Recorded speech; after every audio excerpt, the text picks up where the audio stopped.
Hi, this is Carrie Brownstein. This is DJ Premier. This is Darren Aronofsky. You got the RZA right here. Rose McGowan. Radiohead. Aisha Tyler. Tribe Called Quest. Fred Armisen. Prince Paul. Javier Munoz. Seth Meyers. Frankie Cosmos. Flying Lotus. Hi, we're Chaim, and you're listening to the Talkhouse Podcast. Ow! What's up? What is up? I'm your host, Elia Einhorn. Welcome back to the Talkhouse Podcast. This week I'm joined by Annie Fell, Associate Editor. Thanks for taking the time. Of course, anytime. We have a very cool show for you all today. Poet and musician Yrsa Daley-Ward in conversation with singer-songwriter and cellist Kelsey Lu. Today's conversation took place backstage at the fantastic Form Fest in Arcosanti, Arizona, in the Conservatory. Now, Pulp Arts and Patreon teamed up to host the Conservatory, which was an art installation and recording studio behind the main stage at the fest. Annie, one cool thing about having these two artists on together is that the night before they recorded this, both had been brought out by the fest headliner, Florence Welsh, a.k.a. Florence and the Machine, who's a huge fan of both Kelsey Lu and Yrsa Daley-Ward. That's truly a dream collaboration. That's really incredible. It was awesome. Now, Kelsey Lu is a cellist and vocalist whose work takes inspiration from classical music, R&B, and pop. And even beyond Florence, she's collaborated with the likes of Lady Gaga, Boom. Solange, Boom. Blood Orange, Boom. and Father John Misty. Boom. Real heavy hitters there. For sure. Her most recent album, Blood, is a deeply personal narrative journey that explores her life through naturalistic experimentation, and it features contributions from more heavy hitters, Skrillex and Jamie XX. Yeah, and earlier this year, Skrillex actually remixed her single Due West. She was also on Blood Orange's song Birmingham from his mixtape Angel's Pulse. Yeah, a lot of really cool collaborations. Lu, as she likes to be called, is not Kelsey Lu. It's got to be Lu. Check her Twitter handle. Don't get it twisted. Don't get it twisted. Lu is a big fan of Yrsa Daley-Ward. Yrsa is a brilliant English poet, model, actor, and LGBTQ activist. She's one of the leaders of what's been coined the Instagram poet movement. And Yrsa uses her platform and really deeply personal work to empower a new generation of poetry fans. I have to say, Annie, I'm a huge fan of Yrsa's. Her latest book was The Terrible. It was a memoir written in prose. It was one of my favorite books of the last few years. I'm going to add that to my Goodreads list now. Yeah. Her poetry really takes in a lot about mental health, coming of age, religion, unlearning toxic behaviors and beliefs. And she actually did a panel at Forum Festival with Florence as part of Florence's book club, where they both talked about addictive problems that they'd had and have overcome and how their art played into that. So she's a very thoughtful, very powerful poet. Now, she and Kelsey Lu are old friends, and they got into a lot here. Yeah, we hear about how important the right clothes and hairstyle are to both of their attitudes and artistic presentations. They talk about how to make spaces your own when you're on the road. That's a powerful theme that we've had crop up in the podcast before. They also get into how much effort towards a piece of art is the right amount. They also talk about what it's like to date a Taurus. And writing disco revenge tracks. Today's show begins with a very cool collaboration. Yrsa sharing some poetry accompanied by Kelsey Lu on cello and Yrsa's touring musician Max Andre Rademacher. Should we roll it? Let's do it.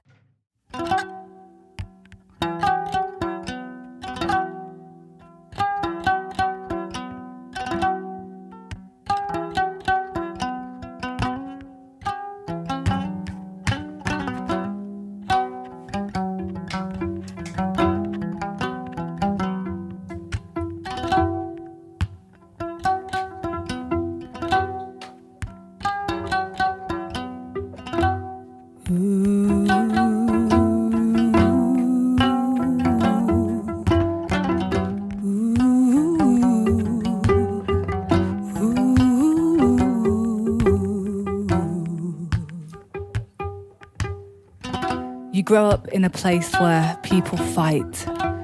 People fight. People come out of the bathroom ready for war. People fight. People come to the table with knives up their sleeves. Nobody cares how they skin each other. You grow up in a place where people say what they think they need to say to win the hour. You grow up in a place where everybody stops growing. It's devastating, rude, hereditary. You grow up or you don't grow up.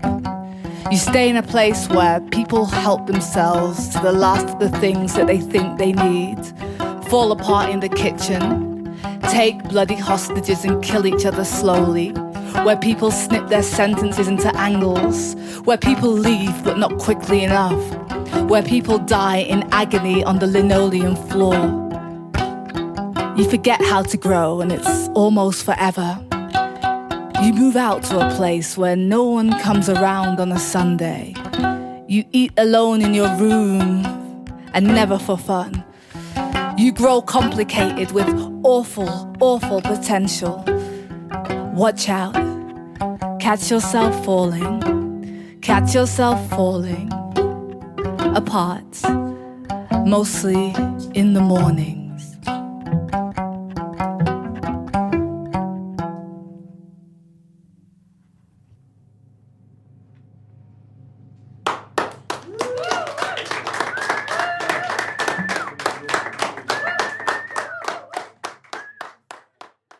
All right. My name is Kelsey Lu. My name is Yrsa Daley-Ward. Yes. Yes. Yes. And how are we feeling today? Okay, I'm gonna be honest. Yeah, because please. That's Please. how we gotta be. I've got festival brain. Yes. So I saw you perform last night, which was incredible. Thank you. Incredible. Thank you. I've already told you that. And I feel like it was like 4 days ago, but it was last night. You're telling me. Yeah. Yeah. I also feel like it was last year. Do you? It's I feel like I'm still on stage. yeah. In a way, you are. Yeah. You know, it's really beautiful. Like with and it's so sunny and just the opposite from, I guess, festivals that I'm used to in the UK. Oh, yeah. So I've lost all concepts of space and time. What are the festivals like in the UK? Muddy, rainy, Right. grey, Yeah. and quite like there's a lot of booze and I guess, and a lot of litter. Yeah. A lot of trash. Yeah. I haven't played a festival. Wait, no, that's not true. I played Hyde Park Oh yeah. with Florence. Or Florence was headlining. That's one of my favorite parks in Yeah, London. I love that park. Yeah, that was really fun. And then I was gonna play a festival, I think it might have been last year. Do you remember which one? Oh, Field. It could might have been Field Day. Yeah. Or maybe it was, I don't think it was, I don't remember, but I canceled because the stage that they had me on was a Firestone tire stage, and there was like tires on the stage, and it said, I had a big Firestone above it. That's and a little bit odd. I was like, I took a political stance, and I was like, in no way, shape, or form am I going to be on a stage where a company that has been known to literally do slave labor in Africa. And just the history of tires is really sus. Yeah. Yeah. It's loaded. My brain is A little bit. You it's got a little festival fried. brain too. I got festival brain. It's my birthday today. I and know. Happy birthday. Thank you. What is and I had a little bit of celebrating last night. So, What does it feel like when you have all those people like singing "Happy Birthday" back at you? Oh my gosh, that was wild. It was a beautiful choir. Yeah, it was gorgeous. Yeah, it's interesting how I was thinking about last night, just like when groups of people sing together, and like even if they're not singers or they feel like they can't carry a tune, or if they're by themselves and they're like, I can't sing, or like I don't know how to carry a tune, or like I'm tone deaf or something, or whatever. But it's when everyone sings together, somehow everyone's able to hold the key, to hold the key, tune, or hold the tune, or just be harmonious with one another, and it comes out so beautifully. I think that's really powerful. That was such a lovely moment. Yeah. And I was watching you from up high, and so everything, your hair was billowing, the outfit was billowing. I was just like, what is this? And it's my first time seeing you live, like live. So I was like, oh my God. Yeah. Yeah. Yeah, that was wild. I was telling you out for the first 2 songs, I could hear everything that was being said, like from front of house, like the sound people, they hadn't like muted the channel in my ears, so I was just hearing voices talking for the first 2 songs. I could only hear keyboard, and then people being like, turn up channel 23, we need it louder in the house, we need like so it was a bit chaotic, but I don't think nobody knew. Could tell, honestly. And it's so strange, you can never tell, like, even there's like carnage happening in the back. Just it's just seamless on stage. So great. That's you did it. Yeah. You brought it. Woo! That was something. It was really something. Yeah. So tell me about your pants. Oh, okay. So yeah, I'm just really into having a lot of room in my clothes at the moment. I just don't want anything close to my skin. I don't know what that's about.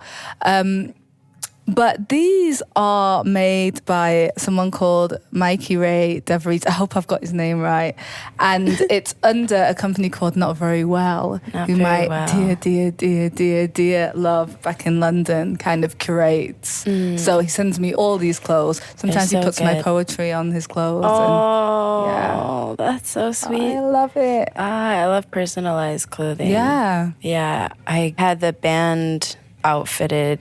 I have this artist, B. She goes by Surprising Health Benefits on Instagram. But I love that. I really love that handle. Yeah. Yeah. Or they paint on their clothing a lot. And I found them maybe like a year ago, a little over a year ago, a year and a half. I found them on Instagram. And I was like, oh my gosh, their clothing's so fun. It's like just really... You know, when somebody is like making something, who is an artist and they're making clothing, but they're also personally like painting or putting like their personal touch onto the garments and embellishments. It makes it just so special. And you know, it will never be the same twice. That's what I really love about it. But also, just clothes as this. You know, I used to think of clothes as really functional, like just super functional, or you know, you want to look businesslike, or you want to look sexy, or you want to look, but that's kind of disappearing, and then they just feel like just a different kind of expression. I don't know how to explain it, but it's like a kind of armor sometimes, or like whimsy, or just saying what you want to say without you having to say it. Yeah, that's what I love. This green that you got on today. Thanks. This is actually from a label or designer. I don't know, what do you call it? A label or a designer? I don't know. In London. Do you feel like when you? Shrimps. Do you feel like the process of like getting dressed for you completely like transforms you before you like step out, and does it affect your mood and how you interact with the world and the people in it? Yeah, I think so. Yeah, I feel like you said, sometimes it can be an armor. Yeah. Depending on the mood, how you're feeling. I think that they can definitely dictate how you're feeling. Like, it's almost like it's like cosplay sometimes. Yeah. It's like, I want to be this today. I want to feel this way. I want to feel this way. And this is the energy I want to put out into the world. I think I dress up the most like when I'm really not feeling good. Yeah. And it just gives me something else to kind of, you know, rest on. Yeah. Yeah. It's funny, there was like some meme or something was like, dating a Taurus is like, and this guy just kind of went on this like comedic monologue, and he was like, oh my God, I love you so much. Oh my God, can we just cuddle? Hey, I just bought comfy clothes again. And he kept talking about being in comfortable clothes, and like, in a cozy outfit, and I was like, fuck, that's me. Like, I love when I'm just really cozy and comfortable, and I was wearing oversized clothing I love that too. So much. I love that too. And there's something really liberating about it because of what we're told is what we look the best in. The best, yeah. And it's just not. And last night, the set, let's talk about, like, when you were with those items, they're just there, and they just come, the way that they come off, and the way that you drag them around, or like the arrangement in which that they're kind of discarded. It's just like, art in itself. Like, what happens? Is it something where you're like, I'm going to do this at this point, or do you just flow? I just flow. Yeah. I knew that I was gonna I knew that I was gonna take, it's just flow. A lot of the times the process of thought comes either like right before or during, while it's happening. And I'm big on layers. And okay, so since I've been performing this record with this new sort of like arrangement, I've been doing multiple outfit changes in my set. So good. I've been doing like 3. So I did a couple nights at Hollywood Forever Cemetery in LA, and I did like 3 outfit changes, and I like left stage and changed into a completely different look and went back on. And I had to there was no backstage to the stage, so I had to walk through the crowd, like through the audience. And it was really fun. It was also fun because like the audience also didn't know what to do. Like they didn't know when it was over, and they were just kind of like, okay, are you? Okay, she's coming back. Oh, she's coming back. I think it's really fun just to like play with the audience to like have them feel like they're participating in it more than just sitting and observing. And I think we're just in a new space and time now when it's definitely a two-way thing. It's definitely a double layer. And because of authenticity, we need that more now, and we need to talk about things, and we need honesty.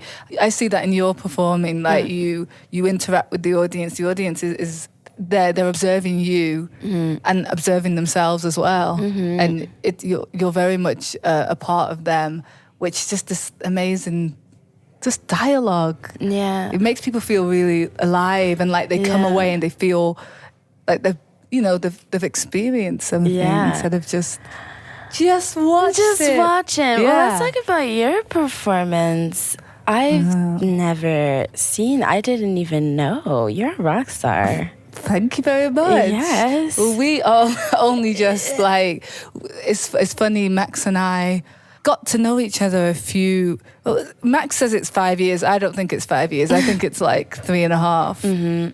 But he read my book, and then we just started jamming. Yeah. But we live at the opposite sides of the world, so we come together and then where does he do live? this. He's in London. I mean, I'm being dramatic. I mean, I'm only in New York. It's not the other side of the world. I mean, it's across a big pond. Right. So it's really beautiful anytime we get to meet, and then we do something like this, and it feels incredible. Yeah. It was really, I mean, talking about honesty, it's extremely honest.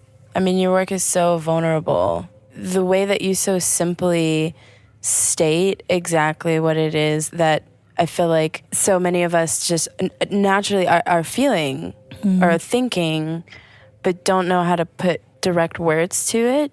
You're like an arrow with your words. Oh, that's really lovely. That's lovely. Experiencing you talking through your words and then your body movement, and it is like a dance. Thank you. Yeah. It's like what you said.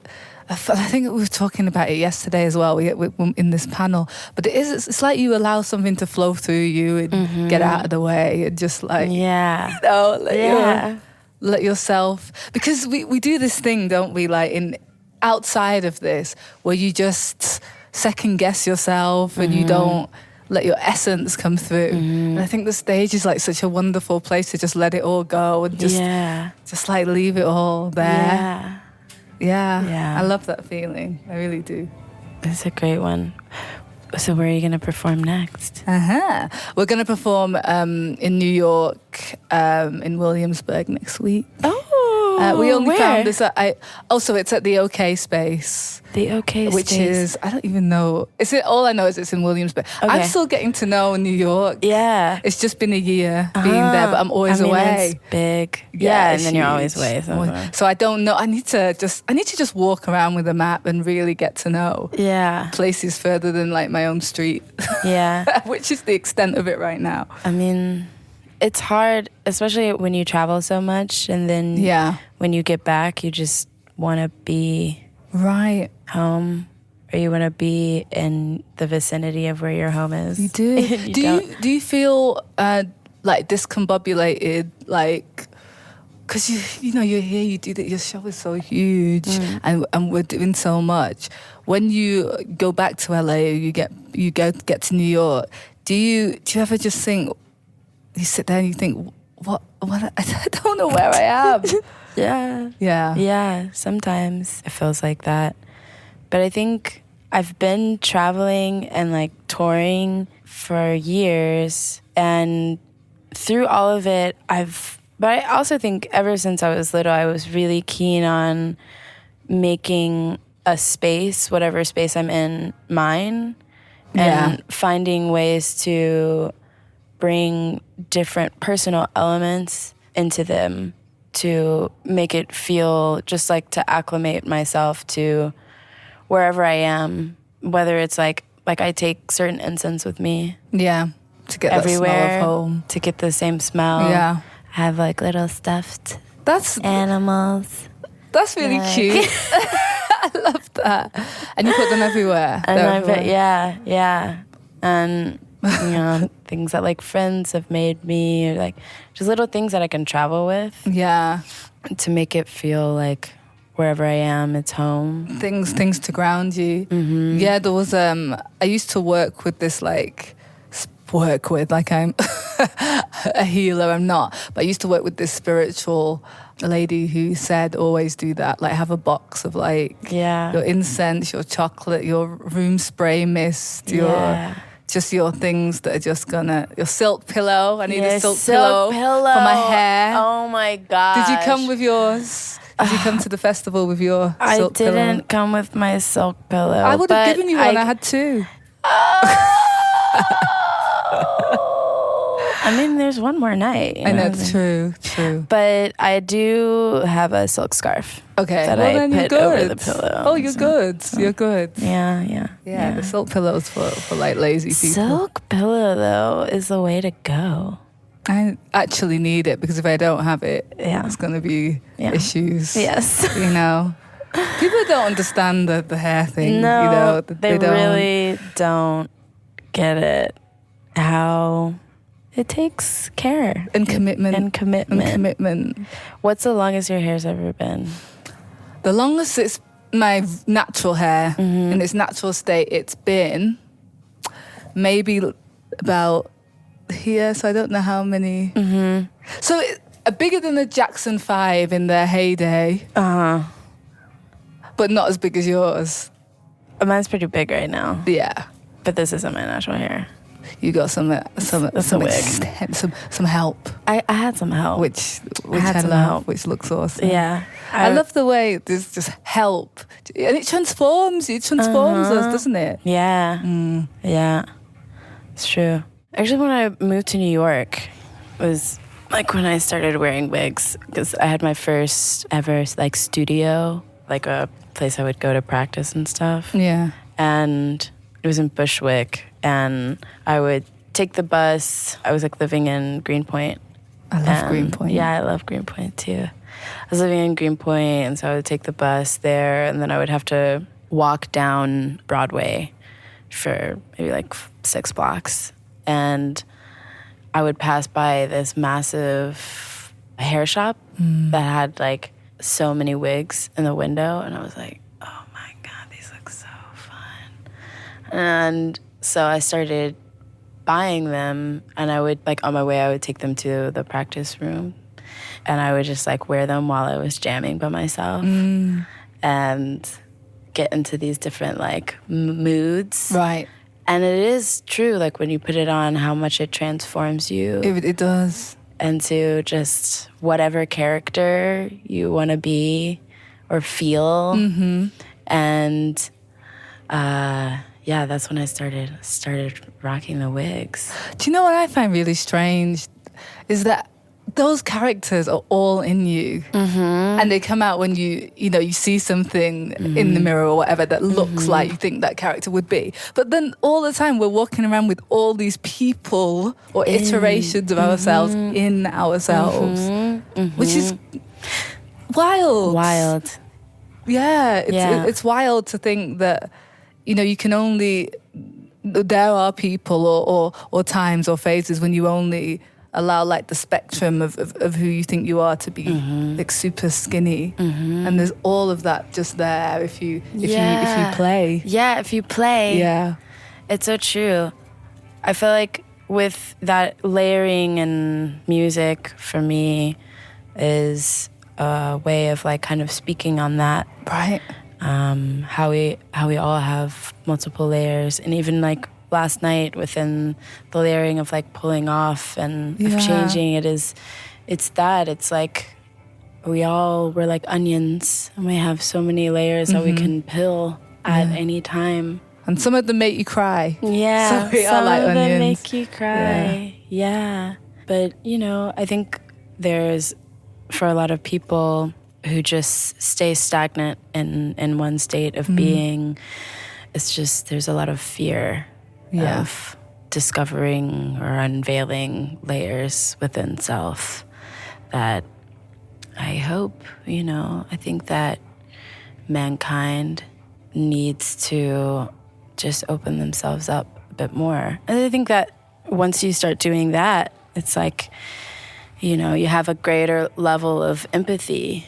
Yeah, you have. You crack yourself open.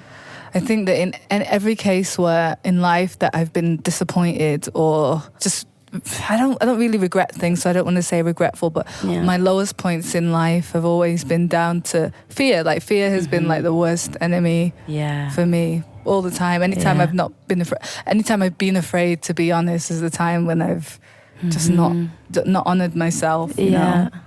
Yeah. Fear. It's a real disease. It really is. And it's debilitating. It is. And whenever I think you have a small win or you find a way to overcome it, you just open up like another section of yourself. Yeah. And that's what I think. That's what empathy is as well, isn't it? Like you get on stage and one of your, and I love this album, by the way, because every track on the album is so different. It's a different energy. Yeah. Poor Fake. Yeah. I love that track. Yeah. But how did it come about? It was just kind of like, I want to do a disco song. Yeah. Like, I want to do a disco track. Because why not, first of all? Secondly, I was like, I want to dance. Like, I know that I want something like upbeat and that you can dance to. And I'm like, what would that be for me? Like, that would seem natural. And I was like, disco. Duh. And, just like disco, like strings. There's so many strings. But then also, on top of that, Truity. Yes. I was seeing someone for a while in London, and then they broke my heart. And they're also in music, and a big part of their music, like life, is disco. Wow! So it was like. So I was like, I'm gonna do a disco song. I love that. And what did they say? I mean, have they? I mean, they love it. They love it. Okay. Yeah. We're all good now. Okay. But I was like, as like a little, I'm gonna do a disco song. Do you know what? That was also a little part of it too. I love that though. I love how beautiful things can come out of like moments that don't feel that great. Yeah. And in that way, you just kind of use it and turn it into that. Like you spin it into like something shiny. Yeah. And disco too uses strings so much. Yes. Yeah. God, yeah. So they're very fitting. Do Do you know, when I was a kid and I was studying music at school, I had this thing, and I was quite musical, but then not. So my ear was terrible, so I could never tell what instrument was playing. I used to always have to ask, and it's only now that I started to like get that and know, kind of have an idea. See, I know what sounds I like, but I could never say what it was. And I've just got such an affinity with strings. Whenever I hear like the double bass, the cello, there's something about the sound of the cello that's there's nothing like that. No, it's a very specific thing that it unlocks in the body when you hear it. Yeah, it's really true. It's that the cello and the French horn are two instruments that are the closest to the human voice. Oh, didn't know that. Yeah. So I think that's a big reason why cello, I think, resonates with people so much, because it's so much like us, I guess, like tone-wise. Right. Like the tonality of it, we feel closer to it, probably because it has some resonance that we can relate to personally. So it really is talking to you. Yeah. That's why. Yeah. That's why. Yeah. When did you pick up a cello? I picked up a cello when I was 9. Wow. Or 10. 9 or 10. I was in my violin lesson at my teacher's house, Sarah Schlechter. And there was a cello like leaning up against a window. And I had seen cellos before. Like, I would go to the symphony with my mom and my sister. And so I would see them, and I would always love to watch them being played. Yeah. Like, I loved the physicality of the movement, of them like literally wrapping their bodies around this big wooden thing. And like swaying, and I was like, oh, that looks so cool. I wanted to play everything, but my parents couldn't afford that. So they were like, just stick to something. So yeah, I was playing violin, and then my teacher had it, and I was like, in the lesson, I just kept like looking back at it. Like, it was like calling me. Yeah. It was like, come here, you want to take me home, don't you? I'm like, I do, I kind of really do. And then my teacher was like, you looking back? Yeah, and I was like, yeah, it's just, can I? She's like, yeah. She's like, do you want to take it home? I was like, I can. She's like, yeah, you can take it home. And I like stopped by my favorite music store, which was like right down the street from my house, called Bratz Music. And it was just kind of down, kind of hidden away from the street. You had to like kind of drive down into the cut. And it was like a standalone building. And it was really old. Well, probably not that old, but maybe, I don't know, probably built in like the 40s or something. But it had this smell on the inside that was just of like old paper and like wood varnish and like polish, because they would also make instruments there. And it was just like filing cabinets full of sheet music, and everyone that worked in there was like kind of weird and like older and gray, and or young ones, but they're just kind of like in this shop all day, every day, and like, you know, just so yeah. I stopped by there and I got the box suites because I was like, I know exactly what I want to play first. This is like the most cliche like cello that everybody knows. And I took it home and I like played it, and it was just like feeling the vibration, like putting it against your chest, and then feeling that move through your body. Yeah. It was like immediately I knew as soon as I started playing it, it was like this feeling that I hadn't felt when I would play other things. Yeah. It was just like a love. You know when you found the one. Yeah. It's like, yeah, it gives you so much back, doesn't it? Mm-hmm. Yeah. Yeah. Yeah, I feel like that with writing. Mm-hmm. Like whatever other art form, even as an actor, it always comes back to the words and how they travel through you, and you can, not only the words actually, but just the sound that they make when they leave your body, and how you can make words act differently, like behave differently. Yeah, there's something about that I really love. Or you can say something and mean the opposite, you know, and convey that as well with the words and the performance. Yeah. You using words as your instrument and playing with it is really powerful. Thank you. Because it's another way of opening up ways that we can comprehend words. Yeah. And feel them and see them under a different light. If we're reading something on our own, we're reading it inside of our head, so we're hearing it from us and like what we're imagining maybe they sound like. But then to actually be able to hear you saying your own words and the way in which you're feeling this, or the word is being, or the way that it's alive for you, is a really powerful experience. Have you ever been asked yet to do like an audiobook? I did. So I did the audiobook for both of the books. So both of my books are on Audible.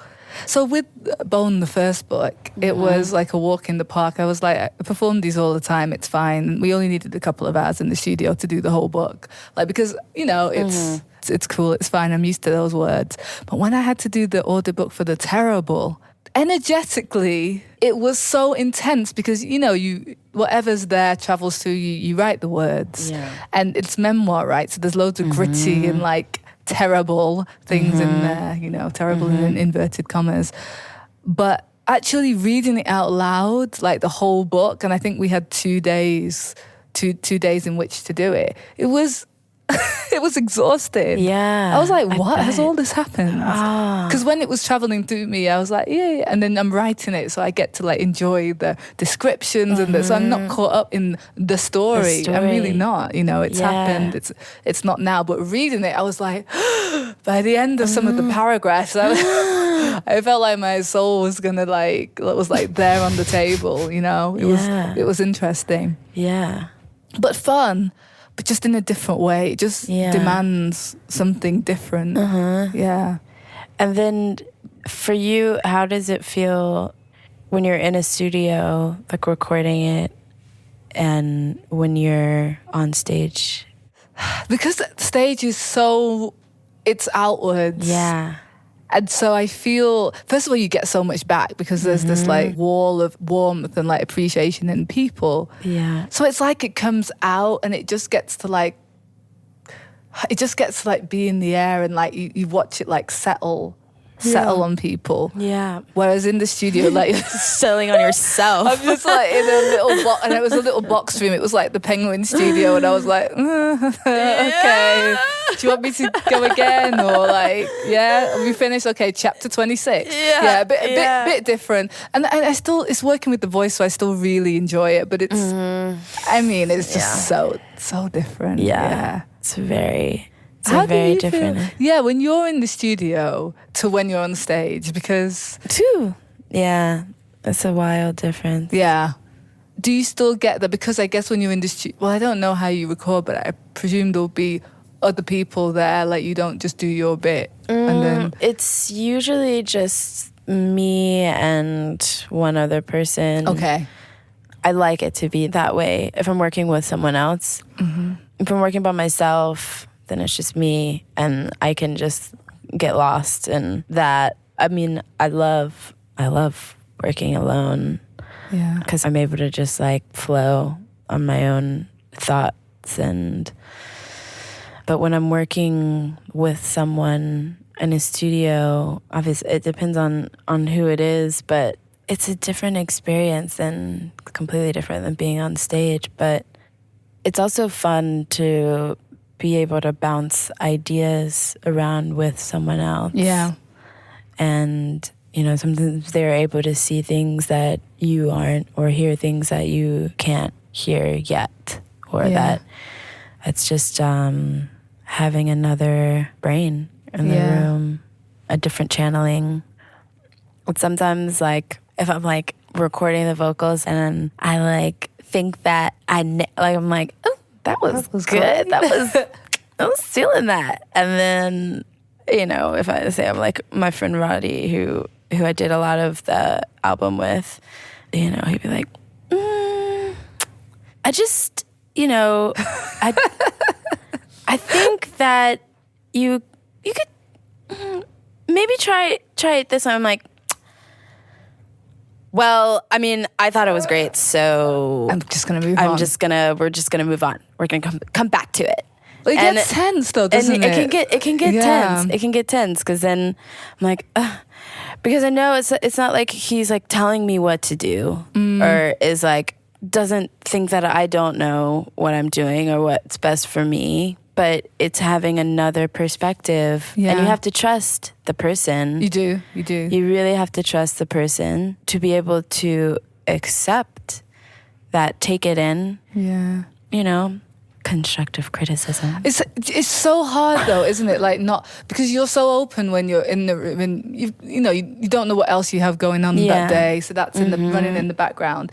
And it can feel so personal if it's just a simple thing as like a note. Yeah. You could be like, I was doing that. Yeah. I already was doing that. Yeah. What do you mean? Didn't you hear it? I did it. Yeah. But I guess I'll do it again. Yeah. Mine is because I'm British and we try to be like so like polite. Oh really? I thought I was doing that. But, okay, if you think so. Meanwhile, you're like and burning then it just up becomes with a real resentment. passive-aggressive session. Yeah. We've been there. Yeah, definitely been there for sure. But yeah, do you have someone that you like work with a lot? Not writing-wise, not with the words, and I like. Do you know what? I feel like I take everything. I take a lot in. So even this festival, been here for 3 days, and I feel like your body's already writing things. So in a way, it's kind of collaborative, but like the people just don't know I'm collaborating with them. It's all kinds of people. But then when I go into my quiet space, that's just me and I want to say the pen and paper, but it's not. It's me and the computer. And then with the music, Max will come and then just give me these amazing like melodies, and then it'll just be that simple. I'll read over it, make whatever sounds with my voice kind of sound, and then we figure it out. You know, more notes, less notes. How fast should it be? I just like things to be organic. I can't. You know, that's just the way I prefer to work. I always feel like if something's like too much effort, if you're efforting, then you're like swimming upstream and it's not, you know, you might still get there, but there's got to be like passion in the process of it. Or I just, at this like stage, I just don't want to do it. Yeah. I feel that. Well, looks like our time is up. Yes. Whew. It's been a pleasure talking to you, as always. Same. It always is. Same. I'm ready to not hold this microphone in front of my face anymore. So I'm going to put it down now. I'll put mine down too. Okay. I'll match you. We're signing out. Later, y'all. Bye. Bye. Yrsa Daley-Ward, Kelsey Lu, and Max Andre Rademacher, thank you so much for joining us on this week's Talkhouse Podcast. For all behind-the-scenes content, be sure to follow us on Instagram, Facebook, and Twitter. Yeah, there's some very cool backstage video footage of this. The engineers for today's show were Mark Yoshizumi with Danny Clifton and Ian Jones. If you enjoyed today's show, definitely make sure to check out other episodes that we recorded backstage at Formfest this year, including Snail Mail's Lindsey Jordan with Fred Armisen and Marilyn Rajskub, and Vieux Farka Touré with hip-hop jazz legend Robert Glasper. Our theme song was composed and performed by The Range. Till next week, I'm Ellie Einhorn. And I'm Annie Fell. Peace. Bye. And Disco Revenge songs.